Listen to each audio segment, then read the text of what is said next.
लोग गिरफ्तार हो चुके हैं। दरअसल 2019 में पुलवामा हमला हुआ था जिसमें 40 फौजी शहीद हो गए थे। एक धमाका-खेज अशिया से भरी हुई गाड़ी को बस से टकराया गया था और फिलहाल जो खबर मिल पा रही है क्योंकि उसकी जांच चल रही है और जांच में धीरे धीरे करके जो कनेक्शन जुड़ रहा है उसमें एक वालिद और उसकी बेटी से उसका कनेक्शन जुड़ता नजर आ रहा है, जिसमें पुलवामा हमले के 2 और मुलजिम गिरफ्तार किए गए हैं, जिसमें एक वालिद और उसकी बेटी को गिरफ्तार किया गया है और अब तक 3 लोग इसमें गिरफ्तार हो चुके हैं। पुलवामा में 14 फरवरी को हमला हुआ था 2019 में, जिसमें 40 फौजी शहीद हो गए थे और जिस तरीके से एक धमाका-खेज अशिया से भरी हुई गाड़ी को फौज की बस से टकरा दिया गया था, उसके बाद वहां पर बहुत तगड़ा तेज धमाका हुआ था और इसमें हमारे 40 जवान शहीद हो गए थे। लेकिन इसमें जो अपडेट खबर है वो ये मिल पा रही है कि पुलवामा हमले के 2 और मुलजिम फिलहाल गिरफ्तार किए जा चुके हैं, जिसमें एक वालिद है और उसकी बेटी है। उन दोनों को गिरफ्तार किया गया है और अब तक कुल 3 लोग गिरफ्तार इसमें हो चुके हैं।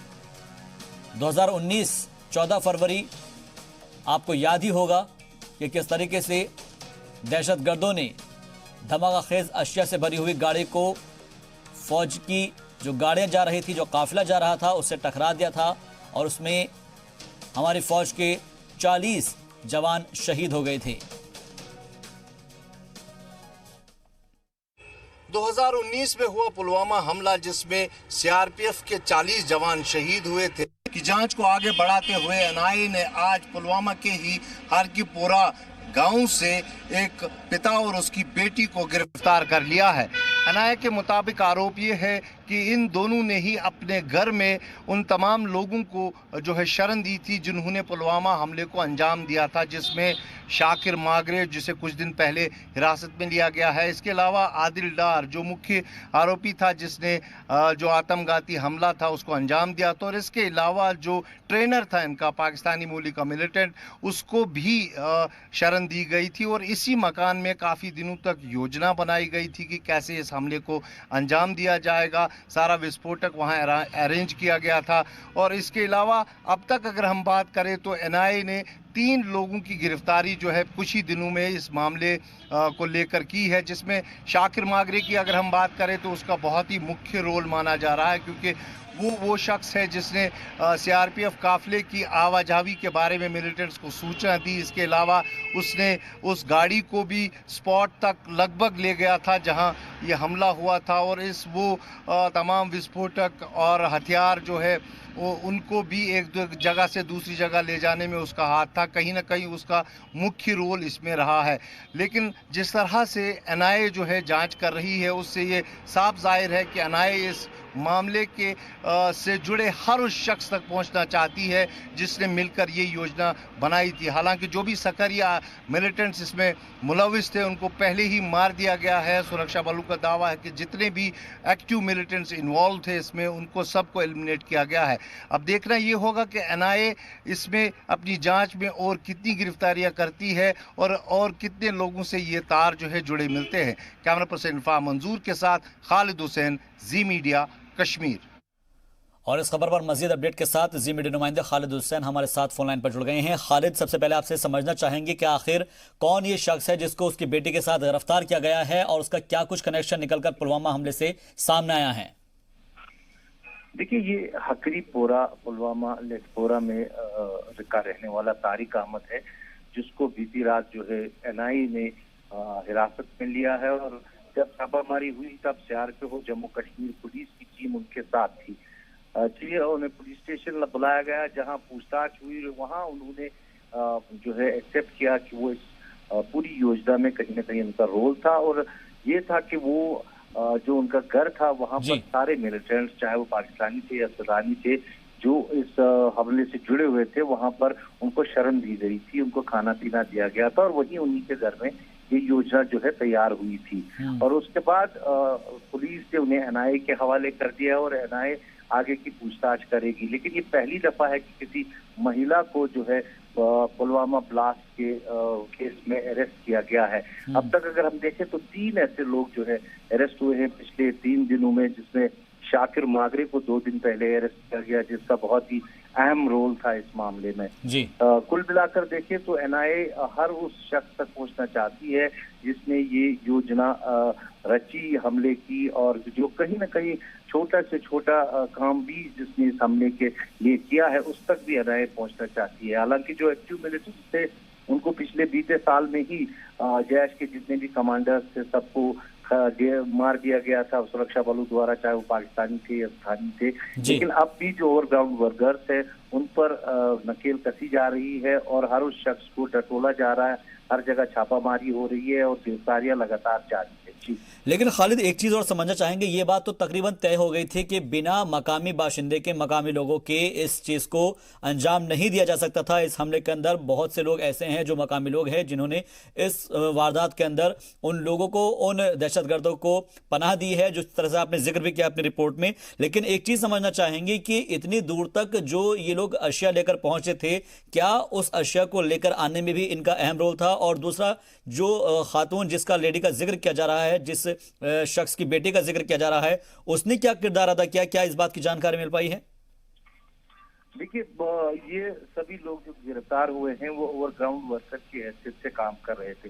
महिला की अगर हम बात करें तो वो मिलिटेंट्स को सूचनाएं पहुंचाने का आरोप है उस पर, जैसा कि हमें एनआईए के सूत्र बताते हैं। यहाँ तक बताया जा रहा है कि पाकिस्तान में जो उमर नामी पाकिस्तानी बेस्ड मिलिटेंट था उस तक टेलीफोन से उसका रास्ता था और हर खबर उस तक पहुंचाई जाती थी। इसके अलावा अगर शाकिर माजनी की बात करें तो वो विस्फोटक भरी गाड़ी जो थी लगभग 500 मीटर दूरी तक ले गया था जहां विस्फोट किया गया था आदिल डार के साथ। आदिल डार का जो वीडियो आया था तुरंत इस हमले के बाद जब उसने हमला किया था, वो भी इसी घर में शूट किया गया था।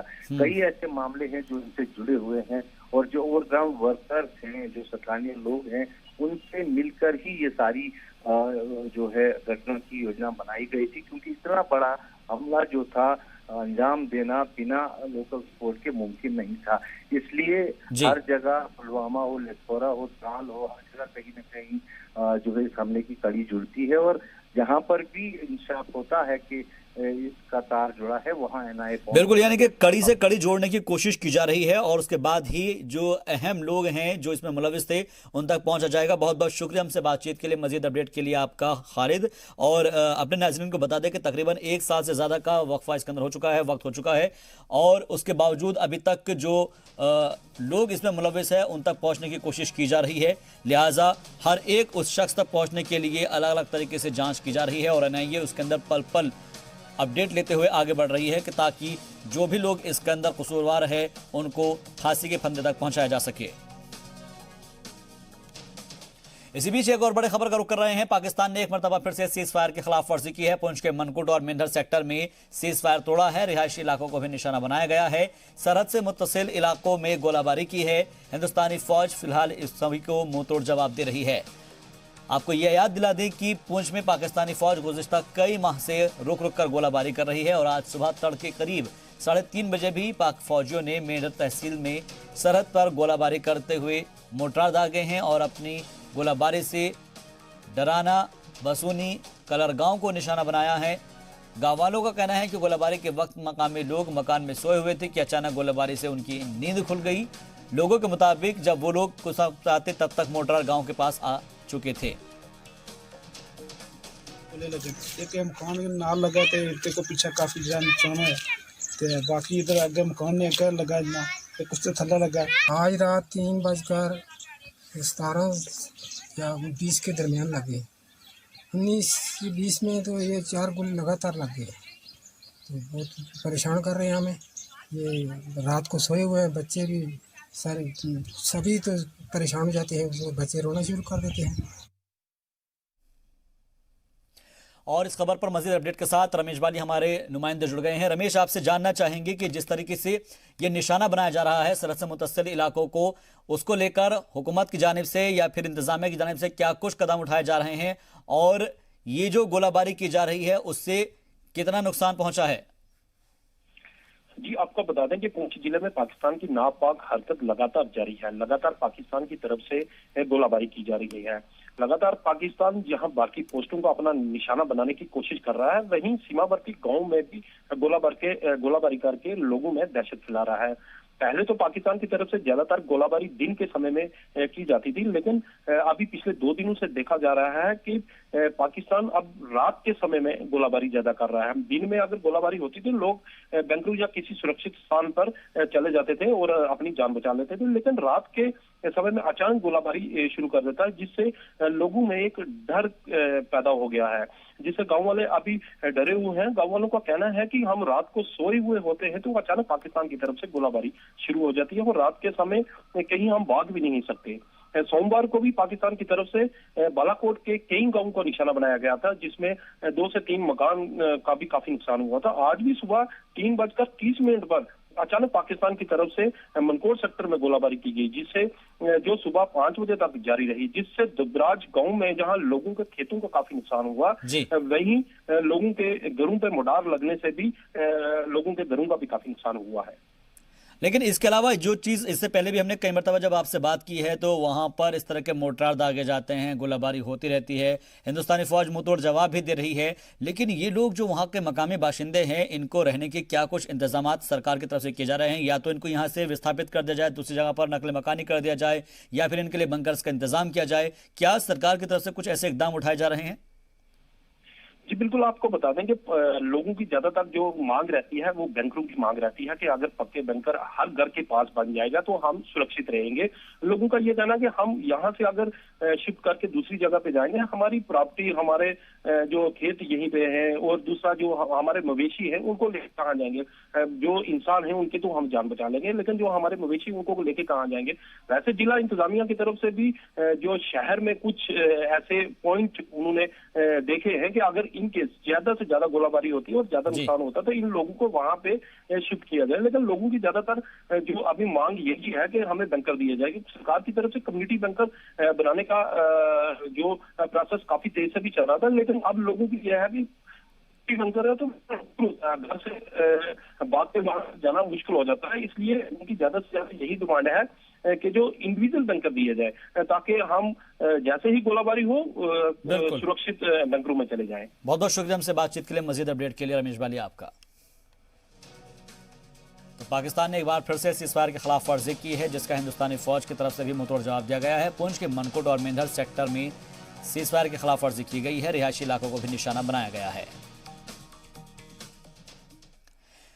बढ़ते आगे, जम्मू श्रीनगर नेशनल हाईवे पर पहाड़ का तौदा खिसकने की खौफनाक तस्वीरें सामने आई हैं, जिसे देखते ही रोंगटे खड़े हो जाते हैं। जिला रामबन के पीढ़ा इलाके में सुबह 10 बजे तकरीबन जम्मू श्रीनगर कौमी शाहराह पर पहाड़ खिसकने से ट्रैफिक की आमदोरफ्त ठप पड़ गई है और जिसके बाद से गाड़ियों की लंबी लंबी कतारें लग गई।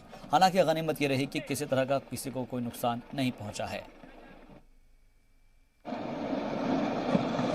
तस्वीरों को देखकर आप अंदाजा लगा सकते हैं कि किस तरीके से यहाँ पहाड़ का तौदा खिसका है और इसके खिसकने से वहाँ पर हालांकि किसी तरह का जान माल का नुकसान की कोई खबर तो नहीं है, लेकिन आमदोरफ्त ज़रूर मुतासिर हुआ है, क्योंकि ये रास्ता जो है वो ब्लॉक हो गया है, जो कौमी शाहराह है वो ब्लॉक हो गया है। खौफनाक तस्वीरें कैद हो गई है।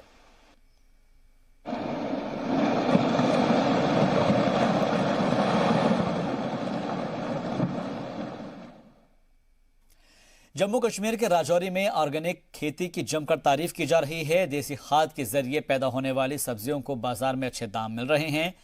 इस मामले में किसानों ने जहां इसके फायदे गिनाए, तो वहीं अफसरान का दावा है कि वज़ीर-ए-आज़म मोदी की जानिब से 2022 तक किसानों की आमदनी दोगुनी करनी है। इस दौरान किसानों ने महकमे की सपोर्ट की बात कही है। बदलते मौसम में भी ऑर्गेनिक खेती के लिए किसान इसे बेहतर रास्ता बता रहे हैं। है वो सब्जियों के लिहाज से काफ़ी अच्छा रहता है, तो सब्जी जो हम लगाते हैं वो अच्छी प्रोडक्ट अच्छा होता है, अच्छी तैयार होती है। बाद दूसरे इलाकों के जो लोग थोड़ी बहुत मेहनत करते हैं, क्लाइमेट के हवाले से उनको भी अच्छा फ़ायदा होता है।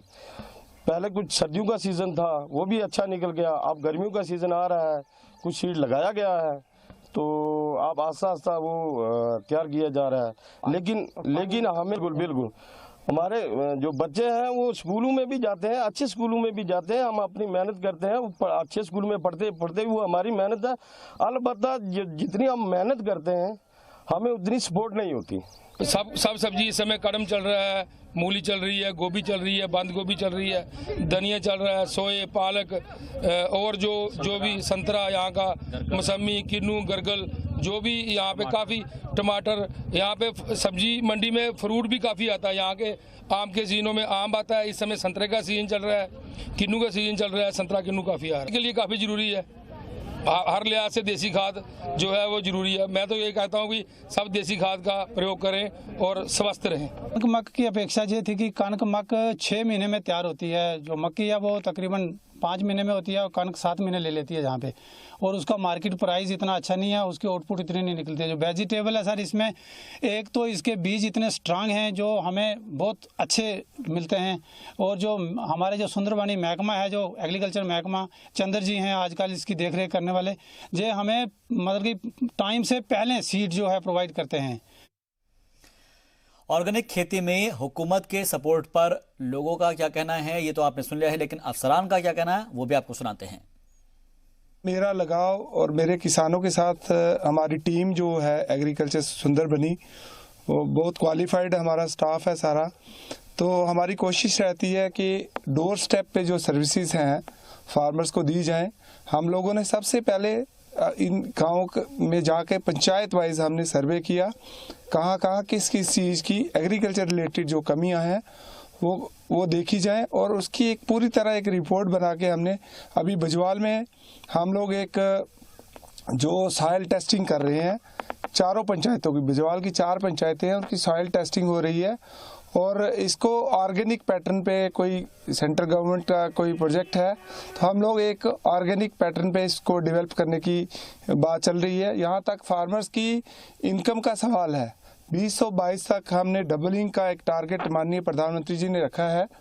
तो हमारी कोशिश है कि हम लोग प्लांट प्रोटेक्शन और सॉइल कंजर्वेशन, वाटर कंजर्वेशन और इम्प्रूव्ड वैरायटीज़ के जो सीड हैं वो टाइमली इनको दें, और इनको जो टाइमली जो टेक्निकल हम एडवाइस जो इनको देते हैं या टेक्निकल सपोर्ट, इनका इंफ्रास्ट्रक्चर जो इनको एग्रीकल्चर रिलेटेड जो चाहिए वो हम इनको टाइमली दे सके।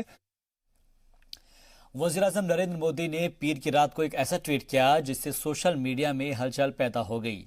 पीएम ने ट्विटर के जरिए ऐलान किया कि वो सोशल मीडिया के सभी प्लेटफॉर्म से विदाई लेने के बारे में सोच रहे हैं। वज़ीर-ए-आज़म के इस ट्वीट ने यूजर्स और फॉलोअर्स को चौंका दिया और ट्विटर पर इसको लेकर तरह तरह के रद्द-ए-अमल सामने आ रहे हैं।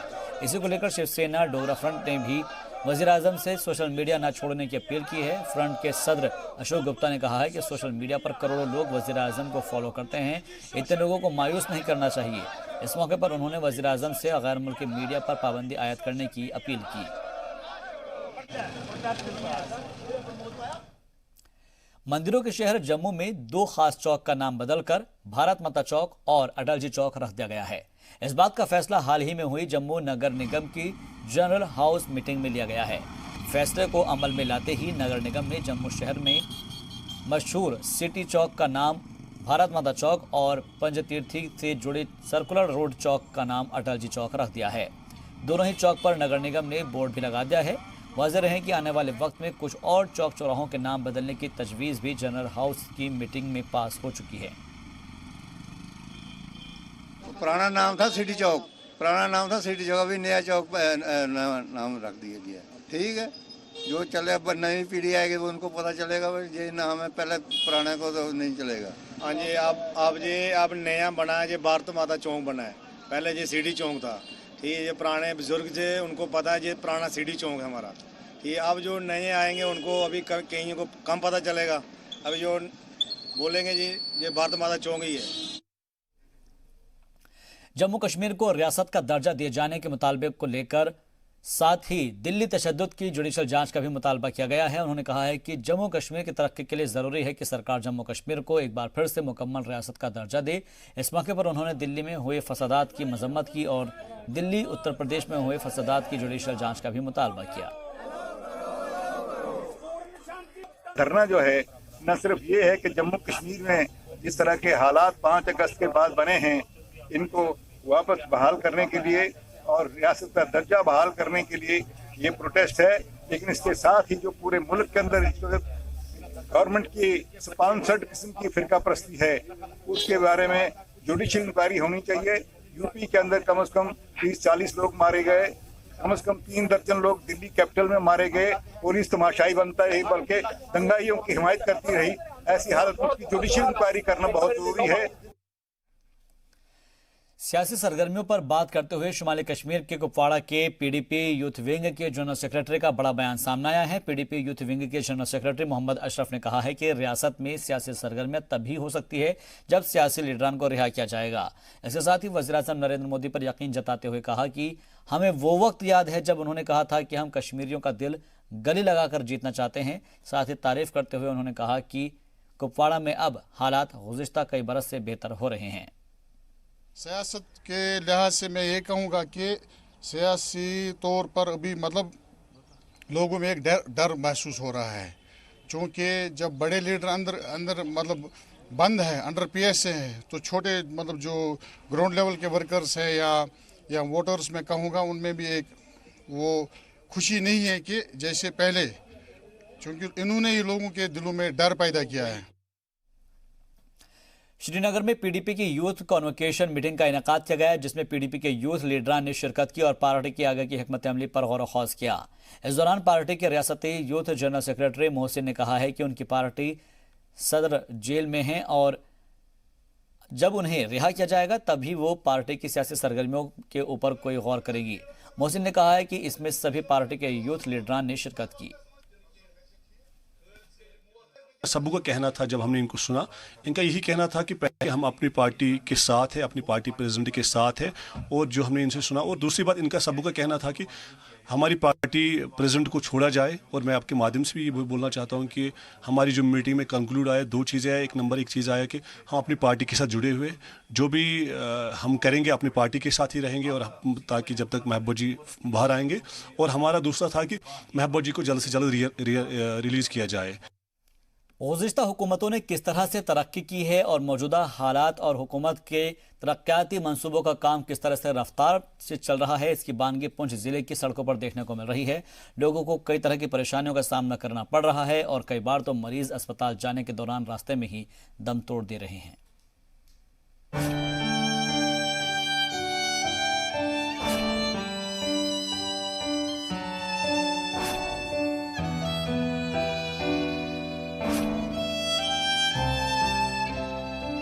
एक जानिब सरकारें गांव के विकास के लिए बड़ी बड़ी स्कीमों की बात करती हैं, तो दूसरी जानिब जम्मू कश्मीर के सरहद से मुत्तसिल पुंछ जिले में अभी भी दर्जनों ऐसे गांव हैं जिनमें अभी तक सड़क की तामीर नहीं हुई है। जम्मू कश्मीर की पिछली सरकारों ने कितना विकास किया है, ये पुंछ जिले के हर गांव में देखने को मिल जाता है। पुंछ जिले में अभी भी ऐसे गाँव हैं जहाँ तक सड़क की तामीर ही नहीं की गई है। लोग तहसील मंडी के पलेरा से गाँव हाथी नक तक सड़क का मुतालबा कर रहे हैं। मकामी लोगों का मुतालबा बरसों से पूरा नहीं हुआ। अभी भी गांव वाले गांव में किसी बीमार शख्स को चारपाई पर डालकर मीलों पैदल चलकर अस्पताल ले जाते हैं। मकामियों को कई तरह की परेशानियों का सामना भी करना पड़ता है। हमने हालांकि मैंने गवर्नर साहब को कंप्लेंट भी की रोड के बारे में, गवर्नर साहब को कंप्लेंट भी की, लेकिन कोई तवज्जो नहीं है। मुझे वहाँ से फ़ोन आया कि भाई हम आपकी इस कंप्लेंट को जो है पीडब्ल्यूडी को फॉरवर्ड कर रहे हैं। लेकिन उसके बाद में जब एक्शन के पास गया, पूंछ एक्शन के पास गया, एक्शन ने मुझे ये कहा भाई आपका ये जो पैसा है 90% हमने जो है स्टोर बुक कर लिया हुआ है, तो बाकी 10% पैसा जो आपकी सिर्फ रोड की साइड पे यूज़ हुआ है। आगे हम यही रिक्वेस्ट करते हैं सबसे कि ऐसा ना हो हम कोई प्रोटेस्ट करें या हमें रोड तक बंद करना पड़े और हम आगे जाके रोड ब्लॉक कर दें 3-4। हम इंशाल्लाह जितने भी हैं हम इस चीज़ के लिए माहरकोट, बराछाड़, पलेरा, हाथी वाला सब तैयार हैं कि हम रोड बंद कर सकते हैं। 3-4 दिन क्या, हम 1 महीना भी रोड में बैठ सकते हैं जब तक हमारा काम नहीं होगा। हमारी यही रिक्वेस्ट है सर से कि हमारी रोड का काम जल्दी से जल्दी शुरू किया जाए। सड़क की तामीर नहीं होने की वजह से लोगों को आज भी कई परेशानियों का सामना करना पड़ता है। लोगों का मानना है कि सड़क की तामीर कम से कम 10 पंचायतों के लिए मुफीद साबित होगी। जम्मू कश्मीर से आर्टिकल 370 मंसूख होने के बाद मरकज की जेर इख्तियार रियासत बनने से लोगों को काफी उम्मीदें हैं। परेशानी रोड की बहुत है। 70 साल से हम यानी धक्के लग रहे हैं हमें। रोड किसी किस्म की यहाँ आ नहीं सकी, बीमार उठाने पड़ते हैं, वो कहीं डेथ हो जाते हैं, कहीं रोड में जाने तक 5-6 घंटे लग जाते हैं। तो यहाँ काफ़ी मुलाजिम आए, MLA आए, यहाँ बहुत मुलाजिम आए, लेकिन हर एक ने बोला, लेकिन आज तक किसी ने इसका हल नहीं निकाला। जी हमें ये परेशानी है कि हमें रोड नहीं है, हमें बहुत दूर से जाना पड़ता है रोड में, कहीं बाद में गाड़ी मिलती है तो इसलिए हम स्कूल जाते हैं, दूर जाना पड़ता है। हमने वो कुछ पढ़ाई करना छोड़ दिया क्योंकि हमें दूर जाना पड़ता है, रोड की बहुत दिक्कत है हमें। मकामी लोगों ने शिकायत की है कि कई सरकारें आईं और कई गईं, लेकिन किसी ने सड़क तामीर और एक गांव को दूसरे गांव से जोड़ने के मसले को संजीदगी से ही नहीं लिया। न बच्चे वक्त पर स्कूल पहुंच पाते हैं और न ही मरीज वक्त पर अस्पताल। कई बार तो ऐसा भी हुआ है कि मरीजों के वक्त पर अस्पताल न पहुंच पाने की वजह से रास्ते में ही उनकी मौत हो जाती है। 50-70 साल से हमें आज तक कोई यहाँ गवर्नमेंट की कोई डेवलपमेंट नहीं देखी। आज हमें थोड़ा उम्मीद था कि जब से यूटी बनी है कि कुछ न कुछ हमारा हल हो जाए, लेकिन कुछ नहीं हुआ। हम आज आपकी वसात से हम एडमिनिस्ट्रेटर साहब से, डिप्टी कमिश्नर साहब से, हुकूमत से कहते हैं कि हमारा कुछ न कुछ हल हो जाए, नहीं तो हम आज यहाँ करते हैं, कल हमें रोड में एहतजाज करना पड़ेगा। हमारी एजुकेशन के जो खाते हैं, जो भी हमारे स्कूल से, हम यहाँ से चल के हाई सेकेंडरी स्कूल लोरन में जाते हैं, जानते में हमें बहुत दिक्कत होती है। हम लेट पहुँचते हैं, हमारे कई पीरियड जो है ख़त्म हो जाते हैं, हम दूसरे और या तीसरे पीरियड में वहाँ पहुँचते हैं। हमारे वहाँ के टीचर भी हमें बेइज्जती करते हैं कि आप लेट पहुँचते हैं। क्या करें, हम चलते चलते थक जाते हैं। रोड सख्त तंगी, रोड से बड़ मुसीबत, ये बीमार पेवान वालन बोन ओतर न्यूक ये नफर बचो रोड तान, लेकिन द्रुहान न्यूक ओड मनव तो रोड सख्त दिक्कत। गस रोड आसी तो गवर्नमेंटस ये सन गुजारिश गस रोड लबी, रोड गसन दिन तो बाकी सख्त तंगी अमिच रोड हंस। फिलहाल जम्मू कश्मीर के मरकज के ज़ेर इख्तियार रियासत बनने के बाद लोगों की उम्मीदों में काफी इजाफा हो गया है। रमेश बाली, पुंछ, ब्यूरो रिपोर्ट, जी मीडिया।